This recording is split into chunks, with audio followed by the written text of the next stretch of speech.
In different parts of the world, animals sometimes gather together in massive groups. For a variety of reasons, they come together in incredible numbers. Huge crowds of living creatures form enormous colonies that seem to stretch on forever, and this often leads to serious consequences. Let's explore what those consequences might be.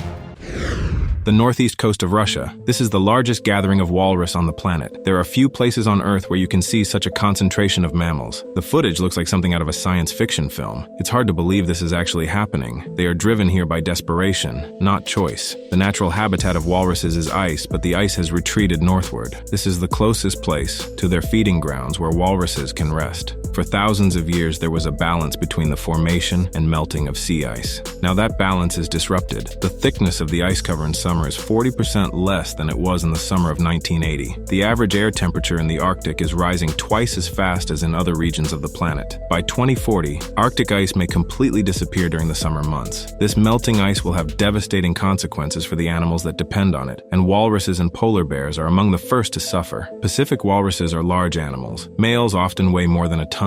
This overcrowding of such massive animals leads to problems. Every day, many walruses die in the crush. Panic can break out suddenly, and the only escape is to climb over other walruses, risking crushing those below. In these conditions, walruses pose a significant danger to each other. Some manage to avoid the crush by climbing an 80-meter-high cliff, a tough challenge for a heavy animal accustomed to ice, but at least there's enough space up there. However, this place is not meant for walruses, especially since they are not alone. Hungry polar bears, also deprived of the ice they need, are forced to come here as well, but they don't rush to attack the walruses. An adult walrus is strong, armed with tusks, and can seriously injure a bear, but the bears don't even have to take that risk. Walrus instincts drive them to escape into the water. They smell the sea and hear its waves. The mere presence of a bear can terrify them. Many of those that climb the cliffs never return. They fall en masse, trying to escape the bear, and are dashed to pieces on the rocks below. This happens every day until the ice returns. The most surprising thing is that even when there is no bear nearby, walruses still fall from the cliff for one simple reason. When they get hungry, they instinctively try to return to the sea. But walruses have poor vision on land, though they can sense the others below. In desperation, not knowing how to get down, hundreds of walruses fall from a height they should never have climbed. One after another, they plummet down, littering the beach with their bodies. But the catastrophe doesn't end there. While some are dashed against the rocks, those remaining on the shore begin to panic from the sound of a walrus hitting the ground. As a result, many more walruses die in the crush as they try to flee. Thus, the fall of one walrus causes the death of several others. Within days, more than 200 walruses can die. Polar bears don't even have to hunt. All they have to do is wait a little while for the walruses to start self-destructing. There are literally tons of food. They will feast on walrus corpses for many days. This used to happen once every few years, but as the planet warms and the ice retreats further, these events are becoming more frequent. The Luangwa River in Zambia is a major tributary of the Zambezi. Every year at the start of the dry season, it shrinks to little more than a series of puddles, and the local wildlife faces a tough time. With no other water sources nearby, the river becomes a magnet for animals. Millions of red-billed colonies flock to its banks. They feed on seeds, but they also need to drink. Nile crocodiles are well aware of this. Many of them haven't eaten for 6 months and wouldn't mind a meal of small birds. The dry season marks the beginning of a feast for the crocodiles, and they're not the only ones relying on this time of year. Carmine bee-eaters have flown hundreds of kilometers from the tropical forests of the Congo, arriving at the peak of the dry season when the sandy riverbanks are exposed as the water level drops. It's the perfect nesting ground, out of reach of predators from above. Bee-eaters can dig burrows up to 2 meters deep in the soft sand. Around 6,000 birds have already settled here, and spots in the bee-eater colony are in high demand. But it's best not to settle too close to your neighbors. More birds keep arriving, and competition for the best spots intensifies. However, the sun continues to bake the earth for far too long, leading to devastating consequences. The birds' homes collapse, burying many of them. Hundreds of nests are destroyed. Southern Africa has endured dry seasons for millennia, but this is something else entirely. Record temperatures and the lowest rainfall in 40 years have brought a drought to parts of Africa unseen for a century. The river has dried up in several places, forcing massive male hippos to leave their territories. They have nowhere else to go, so they crowd into the remaining waterholes. But there's no space left. The dominant male won't tolerate another male in his shrinking pool and drives the intruder away. This doesn't help much, and as a result, hippos are forced to huddle together, constantly on the brink of death. Hippos overheat quickly and can't survive without water. Usually, one male controls an area about 60 meters wide. Here, 800 of Africa's most aggressive animals are crammed together. There's simply no other choice. As people pump out water for irrigation, there's far less space than before. Newcomers have to find a way to squeeze in. Their lives depend on it. But the water hole is overcrowded. It's not a pretty sight. With 20 tons of waste produced each day, it's like a cesspool. But even this cesspool can save their lives. The battle for space never ceases here. It's a test of weight, jaw size, and strength. The losing hippos wander off to meet their end. Things are no less grim for these fish. Trapped, the catfish don't know what to do, and the scorching sun isn't their only enemy. An opportunity like this attracts eagles from miles away. Typically, they dive and snatch fish from the water's surface, but in this drought, they don't have to exert much effort. It's easy prey. There is no need to strain. The marabou, storks, and jackals are running low on resources, and this food is very timely for them. But even with such easy access to fish, the nature of eagles is such that it's easier for them to steal food than to catch it themselves. As odd as it may seem, they try to snatch fish from each other's claws instead of just approaching the puddle and calmly taking their share. This preoccupation with each other gives the fish in the puddle a temporary reprieve, but only a sudden flood could save them now. The catfish cling to life with their last bit of strength, and the prospects are extremely bleak. But suddenly, out of nowhere, a stream appears. Rains have finally fallen in the distance, and the riverbed fills with water. These fish are incredibly lucky. Just a few more hours, and it would have been the end for them. The life-giving energy of fresh water revives them. As soon as the water fills the riverbed, the animals that survived this drought begin to arrive. The surviving hippos finally receive some life-saving relief. Christmas Island in the Indian Ocean has been dry and dusty for the past 4 months, but now all life here anticipates a change. In November, the monsoon rains arrive, bringing much-needed relief to those who have endured the drought. These rains are also vital for the island's unique inhabitants, the Christmas Island red crabs. During the dry season, they shelter in damp burrows beneath fallen leaves. The crabs breathe through gills that need to stay moist, so they can only emerge with the return of the monsoon rains. The air is now humid enough, and they can begin their journey to the shore. Crabs from all over the island converge, numbering in the tens of millions, 50 million to be exact. They come here to release their eggs, which can only develop in the ocean. However, there's a small problem. Despite being crabs, they can't swim. In fact, they are afraid of water, yet they have no choice. They must release their eggs on the highest wave. Each crab carries around 100,000 eggs, so over a couple of nights, trillions of eggs are released into the ocean. After completing their mission, the crabs return to the forest. Then, 4 weeks later, during the next high tide, a new generation of crabs that hatched in the sea returns to the same beach. In a good year like this one, countless millions arrive on Christmas Island's coast, turning the beaches red. It's quite a sight to behold. Like their parents, they need moisture in the air to breathe, and before the rains end, the young crabs must make their way to the forest, where they will wait out the coming dry months. There are so many of them that it's almost unbelievable. They cover everything like a red carpet. It's mesmerizing to watch. Meanwhile, another crab species undertakes a similar pilgrimage underwater. Once a year, one of Australia's underwater meadows changes its appearance. In winter, during the full moon, an entire army of spider crabs arrives. Last year, they were foraging for food in deeper waters, but now they march across the seagrass meadows. They number in the hundreds of thousands. They climb onto one another, forming chains of mounds up to 100 meters long. They are not seeking mates or laying eggs. They have come here to grow. Like all crabs, their bodies are encased in a hard shell. To grow, they need to shed it. When the shell breaks, a larger, soft-bodied crab emerges. It takes a long time for the new shell to harden. During this time, the soft crab is weak and almost immobile. It is defenseless and therefore in danger. Spider crabs are rather ruthless creatures. When their neighbor is the first to shed its shell and becomes temporarily soft, they often seize the opportunity and attack their unprotected fellow. Therefore, those crabs that are among the first to find themselves in a new soft shell become easy prey for those who have not yet shed theirs. Mass cannibalism begins to flourish. Unscrupulous neighbors don't miss the chance to snack, for when crabs grow a new shell, they need all the protein they can get, regardless of how gruesome its source is. In this crowd, it is extremely dangerous to be among the first to molt. After all, what can one say about cannibalism among crabs if some of them are even willing to eat their own young? Despite the danger of molting in the company of cannibals, these crabs have gathered together for safety in numbers. The fact is that their species faces a much more serious threat, the short-tailed stingray. These are the largest rays in the world, about 4 meters long, and they are eager to eat the soft, post-molt crabs, which are now easier to catch. The crabs try to gather in a group, but now distracted disturbed by the ray, they scatter. A crab that has just shed its shell is too weak to stay with the group. The safest place is in the middle of the group, which is why they have huddled so closely together. Their safety lies in unity. Defenseless crustaceans are sucked out of their soft shells, but there are so many crabs here that even the most voracious ray cannot eat them all. The slaughter continues until nightfall. However, most crabs escape, and over the next few days they will wander alone in the depths in search of food. This is not a graveyard, but a victory for hundreds of thousands of crabs that have successfully molted.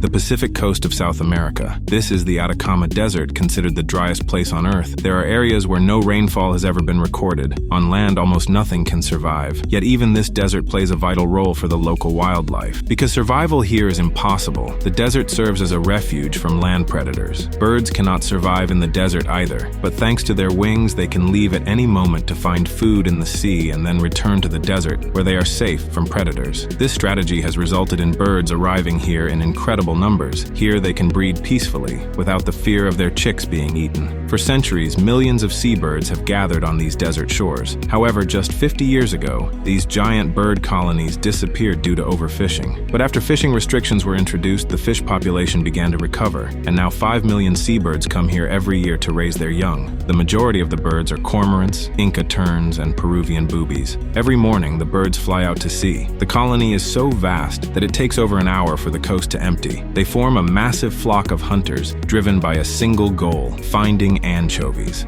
Anchovies are so plentiful here that they can feed this enormous flock of hunters. In fact, anchovies account for 1/10 of all the fish humans catch in the ocean each year. Sea lions are the first to hunt. The fish rise to the surface, where pelicans await them. Then cormorants dive for their share, followed by boobies plunging into the water from 20 meters high, diving at speeds of 100 kilometers per hour. Today, the lives of 5 million cormorants and boobies depend on this fish. If we manage to fully restore the anchovy population, this fish could feed 25 million seabirds, as it once did. This small marine bay right next to the desert isn't just rich in food by chance. The desert itself provides this abundance. Dust blown from the land contains nutrients that nourish the surrounding waters, enriching the sea with minerals. Additionally, the Peruvian current brings a massive amount of nutrients from the depths of the ocean, all the way from Antarctica. This is one of the richest seas on the planet. It's no wonder it attracts so many birds. By the way, if you think that diving into the water this way isn't risky for birds, since nature has adapted them to it, you're mistaken. Each dive carries a significant risk of breaking their neck if they enter the water at the wrong angle, and this often happens.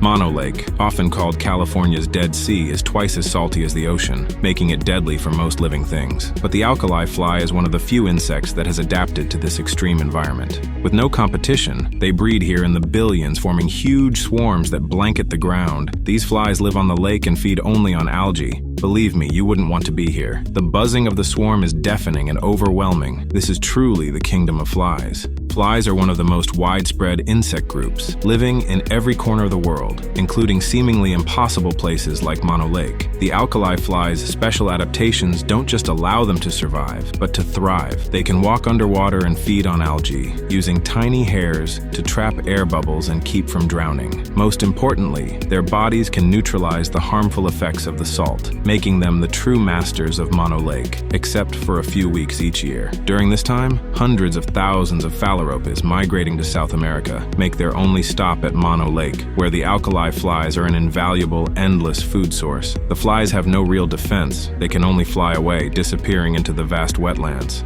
Catching these tiny flies takes skill. Gulls are also here, but they're less skilled, relying on a brute force method of running with their beaks open, hoping for the best, a tactic that usually fails. Despite their simple appearance, these flies show complex behavior, learning from each other in swarms, which makes it hard for predators to catch them. Luckily, the flies are so rich in protein that gulls only need to catch 20 a day to get enough calories. The flies are so nutritious that 65,000 California gulls come here every year to raise their young. The phalaropes, here for a rest, double their weight in 4 weeks, and then continue south, leaving the gulls behind. After a month of feasting, the birds significantly reduce the fly population. For the flies, sheer numbers are their only defense, and they quickly rebuild their population. Safety often lies in numbers, and this principle extends far beyond insects. Flocking is a primary defense strategy for birds that inhabit open spaces, most vividly exemplified by American snow geese during their annual migration. Each year, 1.5 million of these birds stop to rest at the Squaw Creek Wildlife Refuge in Missouri. Bald eagles are already waiting to take advantage of this opportunity. It might seem like there's plenty of food for them, but in winter, eagles only attack these geese as a last resort. Nearly the same size as the eagles, the geese are formidable and challenging prey. What's more, the flock has its own defenses, a seemingly impenetrable wall of flapping wings. There are simply so many of them, an almost indecent number, that nothing can be seen beyond this avian barricade. In such chaos, choosing a single target is nearly impossible. The eagles have to wait for a change in circumstances. At this time of year, the lake can freeze over in a single night, and that's exactly what the eagles are waiting for. As patches of open water shrink, the geese are forced into tighter and tighter groups. The eagles try to force the geese into the air, diving into the flock to create panic, at which point the sheer density becomes a problem. In the crush and confusion, geese collide, and some are injured. Separated from the protection of the flock, they become easier to catch. Despite the vast number of geese, the eagles only manage to kill a few. For the geese, traveling in a flock proves worthwhile, as the vast majority continue their migration.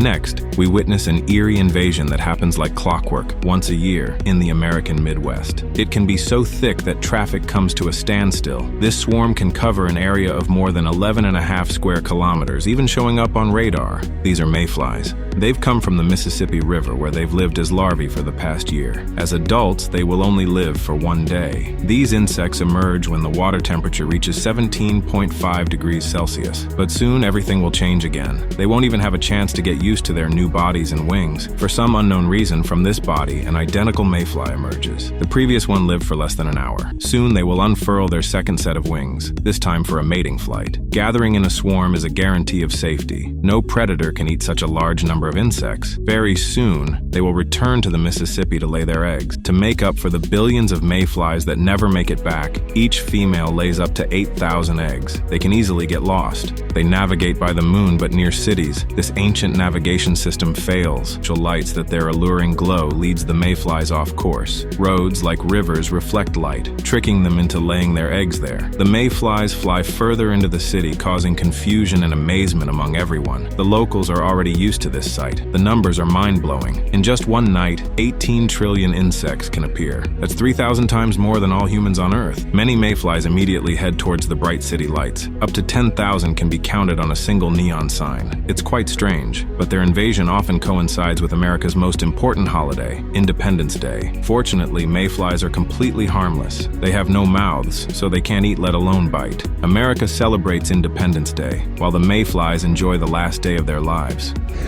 This is the island of Madagascar, where roughly once every decade a true natural disaster occurs. Right now, rice planting is in full swing. In 3 months, it will be ready for harvest, but only if the crop isn't destroyed by one of the most destructive creatures on the planet, the locust. Usually, these insects live solitary lives, but sometimes, when heavy rains cause a surge in plant growth, the locust population explodes to incredible numbers. These wingless hoppers can gather in armies nearly a kilometer long, but they are only beginning their destructive journey. In 5 weeks, they transform into adult, flying insects. By then, billions can take to the sky. A swarm of this size can appear in Madagascar only about once a decade. Traveling more than 80 kilometers a day, they can devour up to 40,000 tons of vegetation, including farmers' rice crops. Nothing can devastate an area as quickly and thoroughly as a locust invasion. Upon reaching the mountains, this plague is finally stopped by powerful mountain rains. Their soaked wings make it difficult for the locust to fly. Eventually, the swarm runs out of food and dies off. That's all for now. Don't forget to like, subscribe to the channel, and check out the 2 previous videos.